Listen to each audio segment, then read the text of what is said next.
Ladies and gentlemen, please remain seated and silence your cell phones.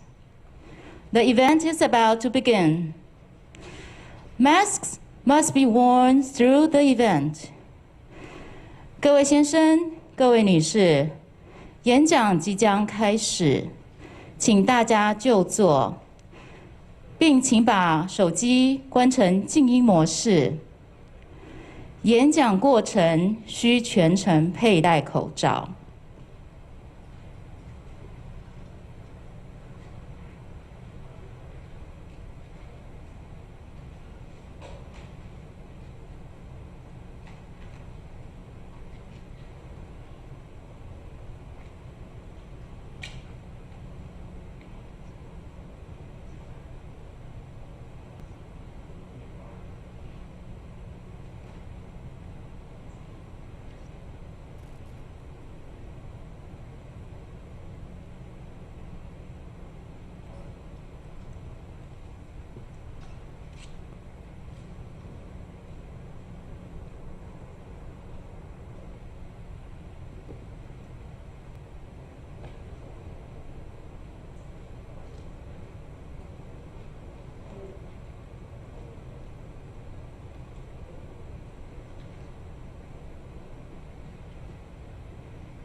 Ladies and gentlemen, please welcome Professor Chen Jianren, former Vice President of Taiwan, and Secretary Alex Azar of the United States Department of Health and Human Services.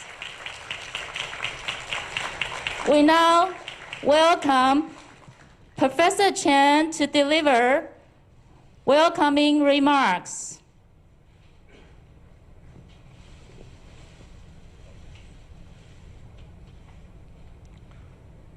U.S.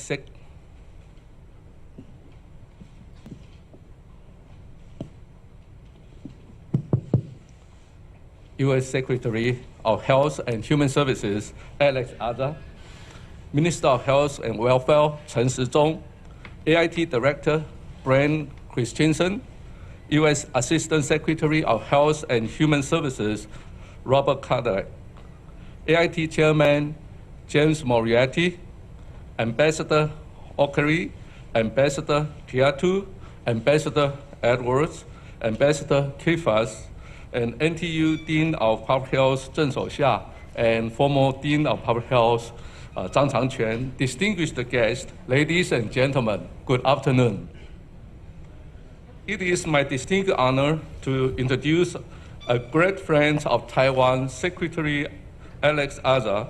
Mr. Azar was sworn in as Secretary of Health and Human Services in January 2018. He has been a staunch supporter of Taiwan-U.S. partnership and has consistently advocated for Taiwan's participation in the world stage. The Taiwan-U.S. public health collaboration is a loyal partnership that has lasted for almost 40 years. I have personally experienced this friendship in 1982 when I had just returned to Taiwan from Johns Hopkins University. Back then, Taiwan had a major polio outbreak, and US CDC sent a team of experts to Taiwan and found our polio vaccine were not as effective as expected due to unsatisfactory storage condition. In 1983, based on the model of US CDC Epidemiological Intelligence Services, EIS training program, our Department of Health established the field epidemiology training program and was also involved in the program as a lecturer for some courses. Participants trained by the program were able to conduct outbreak investigations, and this has in turn strengthened Taiwan's epidemiological intelligence capability. The program has become a popular model in Southeast Asia and even led to the creation of TEFNIT, the training program in epidemiology and public health intervention network. Later, in 2003, Taiwan had an outbreak of SARS. Mr. Tommy Thompson, who was then the US Secretary of Health and Human Services, sent a delegation of experts from US CDC, 24 in total, to help Taiwan fight the epidemic. We worked together, hand in hand, shoulder to shoulder, from morning till night. Mr. Thompson advised us to recruit a team of infectious disease physicians for epidemic control. I visited the US Department of Health and Human Services in late 2003, and Mr. Thompson showed me the Secretary Command Center, SCC. Shortly after returning from that trip, I established the Taiwan National Health Command Center, NHCC, which was activated as the epidemic control center, command center when there was a COVID-19. I cannot agree more when the former President Chen Shui-bian pointed out that in addition to warmly welcome Secretary Azar, we also have to have Secretary Thompson to thank for. In recent years, Taiwan and AIT co-hosted many public health-related workshop sessions under the Global Cooperation and Training Framework, GCTF. This is a great demonstration of the fact that Taiwan can help and Taiwan is helping. We are devoted to promoting global health, and we are fulfilling our responsibility as a good member of the world village. After SARS outbreak was completely controlled in Taiwan, we amended the Communicable Disease Control Act, restructured both Department of Health and CDC, bolster infection control capability of medical institutions, and established a communicable disease medical center. We also prepared an adequate stock of PPE, trained epidemic prevention personnel, strengthened surveillance on international epidemic events, and tightened border control measures. All this effort laid a great foundation for us to kick-start early response to COVID-19 pandemic end of last year. As nicely put my colleague at the Taiwan CDC, Taiwan has been preparing for 17 years to achieve success in the fight against the COVID-19, and I would like to add to add that we thank US CDC for working together when there's a SARS outbreak in year 2003. In a vibrant democracy like Taiwan, successful containment of the COVID-19 virus relies on transparent and open policies that could build up public trust in each central epidemic command center. A nation is able to control the pandemic only when all members of the society are fully engaged in epidemic containment. I'm grateful for the people of Taiwan for their full compliance with government's guidance and regulation in border quarantine, personal hygiene, social distancing, and home quarantine. Their cooperation allowed Taiwan to stay away from the threat of large-scale local transmission. We often say that in Taiwan, there are 23 million unsung heroes. They quietly contribute to the fight against the COVID-19. Such a spirit of solidarity became Taiwan's guarantee to success. However, the race is not over yet.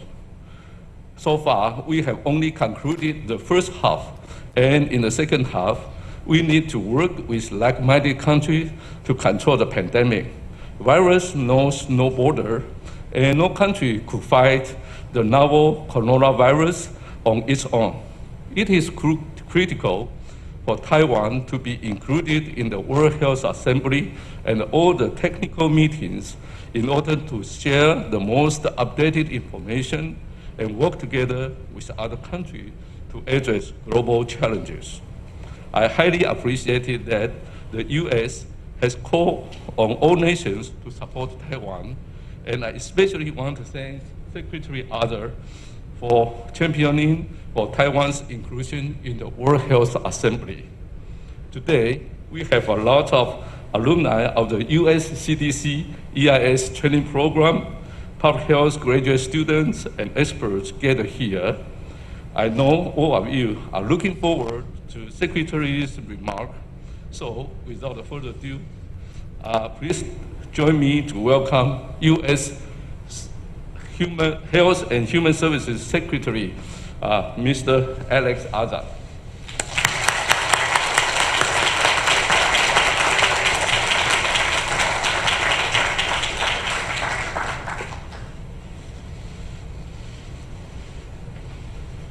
Good afternoon, everyone. Thank you so much for welcoming me here to National Taiwan University, and thank you to everybody I have met so far for welcoming me so warmly. It is an honor to be here in Taiwan as a representative of the American people and to bring greetings from a great friend of Taiwan, President Donald J. Trump. It is also an honor to be here at National Taiwan University, an institution that stands for so much of what has made Taiwan great, including your industrial and scientific prowess and your spirit of open inquiry that have made you free and prosperous. I want to offer special thanks to several leaders of Taiwan and representatives of this success here today. Minister Chen, Professor Chen, Taiwan's former vice president, the vice president of National Taiwan University, Dr. Zhang, Dean Zheng of National Taiwan University's College of Public Health, and former Dean John here at the college as well. I'm also grateful to have Brent Christensen, director of the American Institute in Taiwan here, and thank him for what he has done with Taiwan's leaders to deepen our friendship. Taiwan is a democratic success story, a reliable partner, and a force for good in the world. Taiwan's vibrant democracy and thriving free market economy have made it a shining star in the Indo-Pacific and a treasured friend of the United States. We could not be prouder that Taiwan is now one of the United States' 10 largest trading partners, and our largest trading partner on a per capita basis out of that group after Canada and Mexico. We expect this economic relationship to deepen further in the coming years, It may be rather difficult for Taiwan to move up past Canada and Mexico, given that we are separated by thousands of miles of ocean rather than a land border. But for Taiwan, I would say that anything is possible. Today, I want to recognize another way in which Taiwan has distinguished itself among its peers and neighbors. Its world-leading public health capabilities, and specifically its successful work to combat COVID-19 within and beyond its own borders. Before I do so, however, it is appropriate to acknowledge the loss of one of Taiwan's great heroes, someone who laid the groundwork for many of the successes I will discuss today, your former president, Lee Teng-hui. President Lee is not only one of the great men in Taiwan's history, but in the broader history of Asia and the world's march toward democracy. He had a great love for the United States, having earned his doctorate at Cornell University. President Lee's legacy goes beyond just political freedom. It has had a very tangible effect on the lives of people here in Taiwan and around the world today. The democratic legacy he built has made Taiwan a leader not only in freedom and economic growth, but also in global health.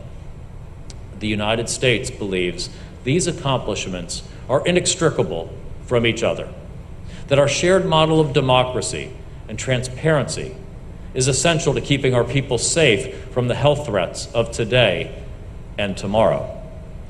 Taiwan's success is especially notable because of the challenges it has faced in gaining recognition for this work on the world stage. Taiwan is a model for the world in so many respects. Yet political bullying has kept it from being able to fully share its successes and develop relationships that would all make us healthier, wealthier, and safer. Certainly, Taiwan's success in combating COVID-19 speaks for itself. Even with a population of more than 23 million, Taiwan has had fewer than 500 cases, one of the lowest case rates in the world. Taiwan's early and decisive implementation of border screening has allowed you to identify the vast majority of imported cases and avoid substantial community spread. Through the work of Taiwan CDC, you have shared information freely and rapidly, enlisting the cooperation of the public to track and contain the virus more effectively than just about anywhere else in the world. Taiwan's work on contact tracing in particular has set the standard for the world. Like its neighbors in East Asia, Taiwan has used technology like cell phone locations to assist with tracing contacts of known COVID-19 cases. You have added your own entrepreneurial flavor too, by allowing crowdsourced, democratic solutions devised by individuals to flourish through fora like V-Taiwan. Among the many benefits of Taiwan's successful response to the virus has been the fact that Taiwan has not had to give up its love for sports. I understand that Taiwan's baseball league was able to start games this spring with a delay of only 3 weeks.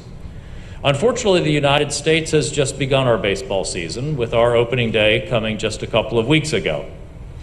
There's one silver lining to that delay for fans from my current workplace in Washington, D.C. Our Washington Nationals, the one-time home of Taiwan's Wang Zhenming, had an extra several months to relish their status as World Series champions before starting the defense of their title this summer. Taiwan's success in combating the virus has not only saved lives and kept baseball going, as important as that is. Taiwan has used its success and its wealth to aid others around the world in their response to.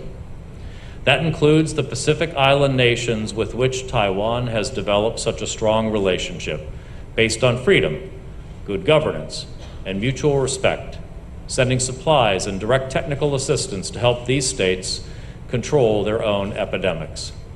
I want to recognize those representatives of the Pacific Island nations here today, ambassadors from the Marshall Islands, Nauru, Palau, and Tuvalu.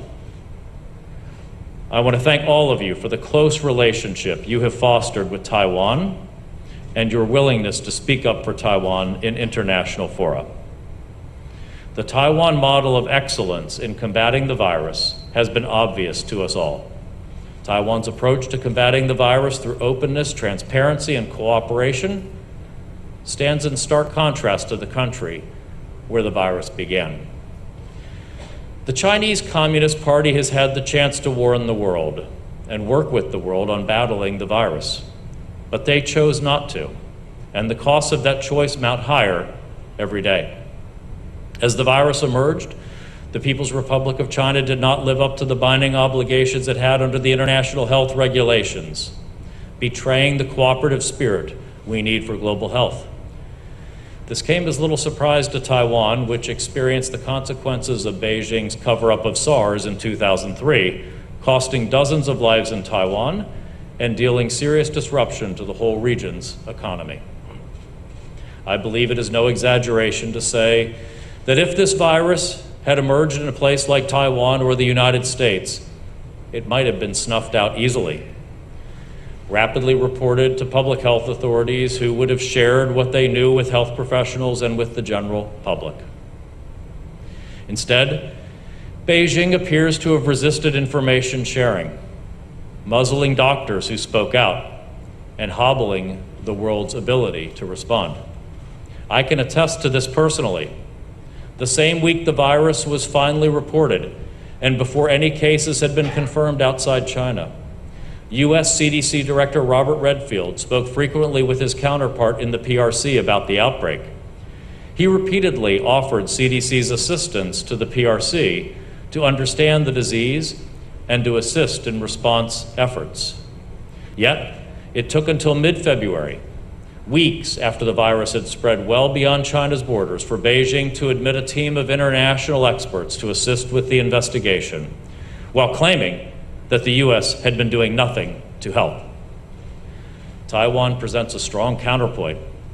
Your slogans for foreign assistance during COVID-19 have been, Taiwan can help and Taiwan is helping. Sadly, for political reasons, some don't want Taiwan to help, even when it costs lives. That is the unmistakable message from Beijing in the way it has recently dealt with the World Health Organization. From 2008 through 2016, Taiwan was able to participate in the World Health Assembly, the annual meeting of the WHO, as an observer. But in 2016, as all of you know, Taiwan held free and fair elections, leading to the inauguration of President Tsai. The following year, because of that political development, Beijing changed its tune on who ought to be part of a public health conversation. Taiwan was not invited as an observer to the 2017 WHA, and it has not been invited since, even in the midst of a global pandemic with so many lives at stake. Representing the United States, I have spoken out against this decision at each WHA that I have attended. This spring, we issued our first joint statement with Taiwan on the issue, highlighting how much more illogical and counterproductive this decision has become during a global pandemic. This behavior is in keeping with Beijing's approach to the WHO and other international organizations. The influence of the PRC far outweighs its investment in this public health institution, and it uses influence not to advance public health objectives, but its own narrow political interests. Since the outbreak of COVID-19, for instance, Beijing has lobbied against the investigations and reforms desperately needed to make the WHO a more effective institution. Taiwan's exclusion from the WHO is especially puzzling when its contributions to global health began long before the COVID-19 pandemic. The United States and Taiwan have both been strong advocates of global health security and the international health regulations. An essential piece of this work is engaging in a joint external evaluation to assess public health capabilities. Taiwan became the 8th jurisdiction to publish results from its joint external evaluation in 2016 by engaging the Johns Hopkins Center for Health Security as its evaluator. This is a remarkable and meaningful commitment on Taiwan's behalf and helps to cement Taiwan's status as one of the world's leaders on global health security. I want to recognize the work of Professor Chen in making this assessment possible. The Indo-Pacific region and the whole world are safer because of Taiwan's commitment to this public health work. At other times, Taiwan has offered to make contributions to global health, only to have been rebuffed. In the spring of 2018, for instance, the World Health Organization put out an urgent call for funding to respond to an Ebola outbreak in the Western Democratic Republic of the Congo. Taiwan offered $1 million for this important fight, but the political bullying over Taiwan's status at the WHO ended up making this donation impossible. Taiwan's global health efforts have continued during the pandemic. That includes engaging with experts from my department and the health departments of Japan and Australia to strategize on the COVID-19 response through our joint global cooperation and training framework, which celebrates its 5th anniversary this year. The US, CDC, and Taiwan enjoyed an extraordinarily close relationship, working for over 15 years in areas as diverse as influenza chronic diseases, injury prevention, healthcare infection prevention and control, vaccine confidence, and foodborne illness. We worked especially closely with Taiwan during the 2003 SARS outbreak. The world has now experienced 2 serious viruses that have emerged from China in the past 2 decades, SARS and COVID-19. The issue is not which country is the source. The issue is how that country responds. There is very little about diplomacy that is simple. But when it comes to health, the expectations of the world community are quite common sense. You can't get anywhere without transparency. How can the world possibly work together to prevent, contain, and combat viruses unless we're willing to share information about these threats with each other? How could a doctor cure a patient without the patient disclosing his symptoms? How could doctors ever learn to treat a virus unless other doctors can honestly share their experiences? We have had successful cooperation and engagement with the PRC on a few issues, including on some areas in health. But on the most important health challenge of this century, genuine cooperation was lacking. I'm so pleased to be here today to thank Taiwan for setting a positive example and for choosing enthusiastically to be a part of the global health community. Your contributions have never been more appreciated than they are today. In these trying times, the United States knows that we will always have a friend in Taiwan, and we will not shy away from telling the rest of the world that they can rely on Taiwan too. Thank you all for inviting me here today, and thank you for your warm welcome to Taiwan. Thank you.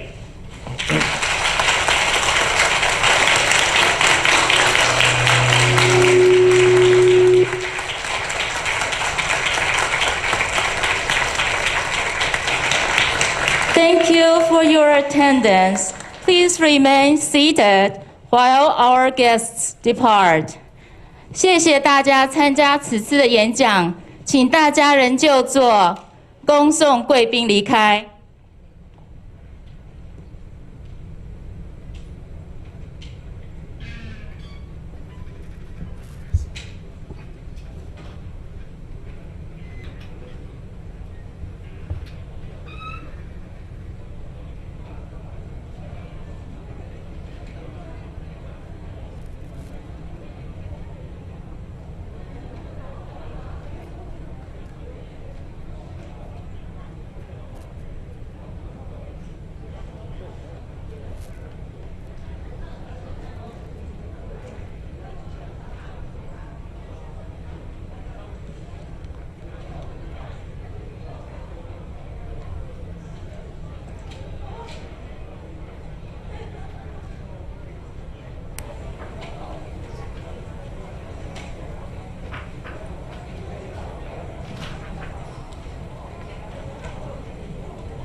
谢。